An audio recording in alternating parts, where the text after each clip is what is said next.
one of the crazy thing about dating in Lagos, especially in Nigeria, is the fact that traffic has first of all spoiled the dates. Probably maybe your date do not have a car and you guys are trying to get to the venue from different locations. I would advise you to leave your house 2 hours early because you will just sleep in traffic. If possible, maybe the date has a car. Be rest assured that you people might even spend the day inside traffic. We park the car side of the road and let's just have our date there, because Lagos traffic is very, very, very crazy. I can really tell you. Hello everyone, welcome back to my YouTube channel. My name is Timileyin Ario and this is my dating experience in Nigeria.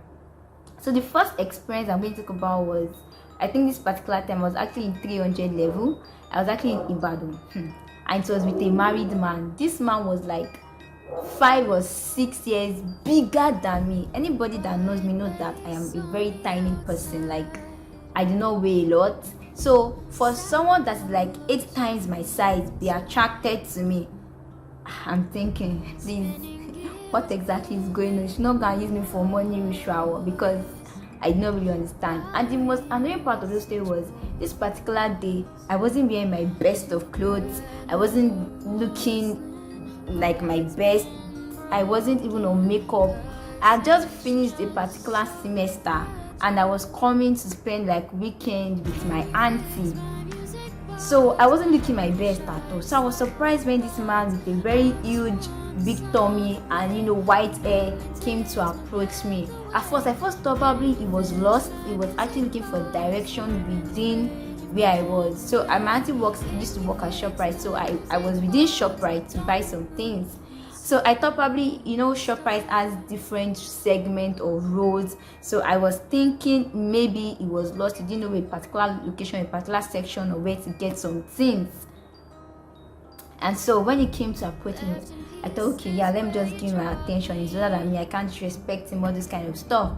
And then after the man looked at me, the man was like, hey, what's your name? I told him. And then I was actually at the food part trying to check out some expiring date of some products. And was like, what did you study in school? And I'm like, oh, I studied this particular. So I'm like, oh, you went to OAU? So I'm like, yeah, like, oh, it's an alumni of OAU. I know that is an alumni of OAU already caught my attention. Because I'm like, okay, this particular person can relate to what the trekking and how big the school is. And he was like, oh, my son was pharmacy. He stayed in this particular hostel. So that first of all, made us start talking. And after cut the long story short, he finally asked me for my number, which I gave to him. I mean, I have to be polite. And after I gave this man my number, I got what I wanted to buy and I left. I've not even reached like half of the road when this particular man called me. So he called me and said that we should, hang out in that same restaurant. And I was like, okay, fine, hang out. As long as no one is going to spend all the money and all I have to do is, just eat and flex. Why not? So I told my aunt. My aunt was like, no, I can't go. It's not possible. That can't. This big man old enough to be my father. I asked my mom, like, so you don't worry, she just chill. So eventually I went to, I think, KFC in ShopRite with this man, and then we sat down. And my auntie has already told me that don't eat there, so that the man will not go and poison my drink or drug me. My auntie was like, don't eat there. I'm like, fine, she just calm down. So we went to KFC and then we ordered chicken. The man overdid himself, like he ordered a full chicken for me. I'm like, no, they should not worry. She take it as take away. You order chicken, you order drink. And then he was eating his. I'm like, you should not worry, I'm fine. That we won't watch him eat. And then he said talking that he would like to date me, he would like to be intimate with me, blah blah. Said giving me his manifesto and everything. I was like, okay, no problem. I was just the another part of that story was I was just enjoying myself, because just say everything you want to say. I shall, as long as I have free chicken and free drink for this night. Yes, that was what I was just thinking in my mind. And the other man just said everything I said. And I asked him that, sir, what about your wife? I'm like, no, Actually, his wife alone, that his wife left him and traveled out of the country, and he had not seen his wife for years. He had not seen his children, that blah blah blah. That story for another day. That by the time we start to get to know each other, he was going to let me know the details. I was like, okay, fine, no problem. So he asked me what I was studying in school, and we spoke, and that was the end. And I said bye. I'd never even gotten home. I just received a alert on my phone. Pam pam. Hey, the man bought me airtime, and I said this is just a token of what I was going to be enjoying if I finally agreed to date him. I said okay.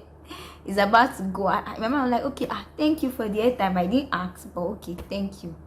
So I slept, and I woke up, the next morning. I practically forgot what happened yesterday. It was even the man that woke me up and said, how are you? How are you doing? Blah, blah. I'm like, please, who am I speaking with? They're like, Mr. Kinikon. I'm like, wait, Mr. Who? I'm like, Mr. Who? I'm like, excuse me, yeah, I don't know you. I think it's the wrong number. Yes, I think this is the wrong number. He called me 3 times. I'm like, yes, hello, wrong number. We're like, it is not to me. I'm like, to me, oh, I'm sorry, it's Uche now. Because I couldn't.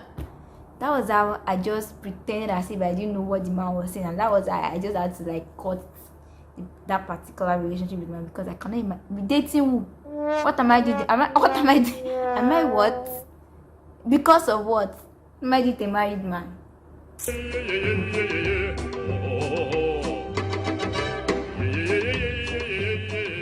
Fun experience was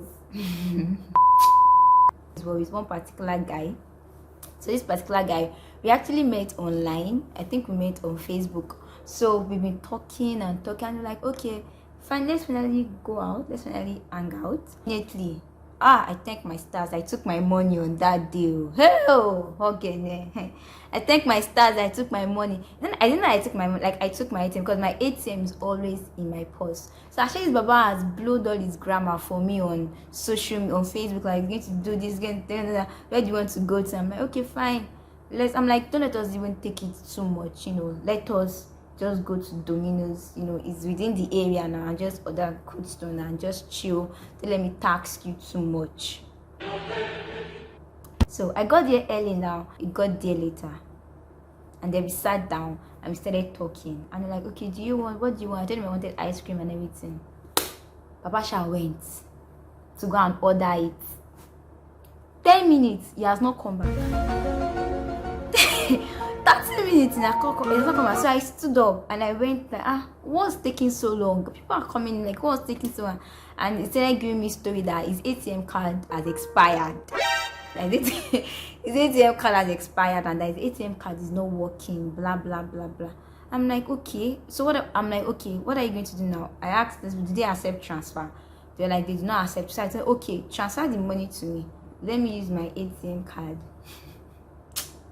Let me use my ATM card to pay. And he was like, fine. So he brought out his phone, trying to, you're like, there's no network here. I say, I hear me. Like, there's no network in this place. There's no network. I'm like, okay. Because of embarrassment, I felt like we were staying too long. I'm like, I asked the woman, how much is it? She said, so I paid. I was like, don't worry, it will reimburse me later. Okay, so we ate, we did everything, we left. So my God, I'm like, guy, how far my money? Every time I called him, till today, as I'm speaking to you, they are not giving me my money. Okay, how far my money?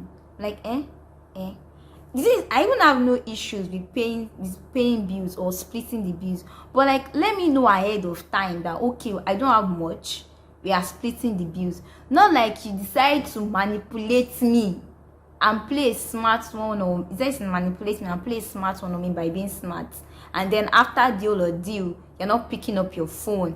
I started calling him, I messaged him on Facebook. Baba blocked me. I'm like, it's not that deep. On top how much? Blocked me. You don't have to be manipulative. Just let me know if you don't have money. That was it. One of my friends, like, imagine if I did not even go with my ATM card. It's even Domino's pizza, like, you have to pay before you even go and pay your ice cream before you go. What if it was like all those restaurants where they will order, eat? Guy has now gone. They will not say I should wash plate or sweep, because I do not understand how some guys in Lagos can be so ridiculous. credit. Just be careful of the kind of people you go out with. I saw something on Twitter yesterday that this particular girl lamented that she went out on a first date and then the guy pinched her tummy and said, "Don't worry, I'll make you lose all this fat." I'm like, this guy had the effrontery to pinch. How it was so, how what the degree of rudeness is so high. Like, what kind on a first date? Even if he had tummy fat, at least you respect himself enough to keep mute, then wait, like, okay, maybe you guys are on a third and second date, then, you know, just jokingly say it, first date, and he even had the effort to pinch your tummy. I was telling someone that if it's me, that's the end. Please, thank you for calling, because I don't understand how some guys can be very, very manipulative. That's what I've been teaching people. First date question, first date ethics that you should have. Don't come and be scamming somebody's daughter, be scamming somebody's son. Please, let's be guided. So yeah, guys, I'm going to end this video here. That's actually been a summary of my dating experience in Lagos. Apart from those particular 2 stories, I don't think I've been gullible again. I think anytime I'm going for a date in Lagos now, I'm always sharp. Like, I know what's actually going on. Like, I'm not really gullible like before again. Thanks so much for watching this video. Let me know your thoughts in the comment section. How's the dating experience been in Lagos? Have you had any weirdos dates? Have you had any funny experience?